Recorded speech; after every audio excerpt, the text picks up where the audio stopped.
This past weekend, millions of people across the country took to the streets for the second No Kings protest here in Bakersfield. One of those protests brought thousands to downtown. 17's Vincent DeMonte went to see what residents are calling for.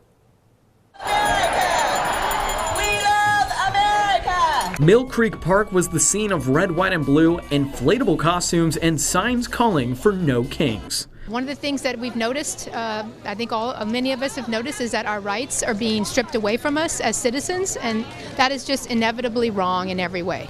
The No Kings protest began back on June 14th as a counter-movement to President Trump's military parade in Washington, D.C. Millions of people across the globe walked the streets against the Trump administration. Nationally, Saturday's protest had a turnout of 7 million.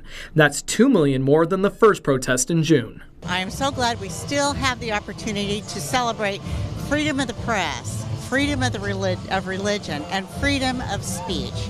And I hope we continue to be able to celebrate that peacefully. The Bakersfield No Kings protest had residents walking down 19th and O Streets, ending back at Mill Creek Park with roughly 1,000 in attendance. There was singing, dancing, and some celebrations by protesters. There were similar protests in Ridgecrest and Tehachapi. After the walk through downtown, local residents spoke about the power of protest and emphasized the importance of being peaceful but having fun along the way. I think the energy is very supportive. Everyone here, I think, is very respectful and, again, standing for peace, love, and freedom. And that is, we're celebrating the United States of America since 1776. Everyone's having a great time, and there's like no negative energy at all, and totally safe. There's no problems at all, so it's great out here. Many attendees didn't expect a large turnout. They say that seeing the community so involved is electric. There are so many more people than I thought were going to be here, and I'm really proud of Bakersfield. Really proud to see this kind of turnout.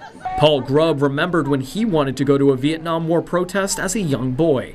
He wanted to give his daughter the opportunity to make her voice heard, even at such a young age. Well, this was going to be a big event in the country, and my daughter, it's her future, right? So I wanted her to see and be a part of the biggest thing that's happening in her life at this point, and so that she can look back and in 20 years or 50 years or whatever and say, I was there.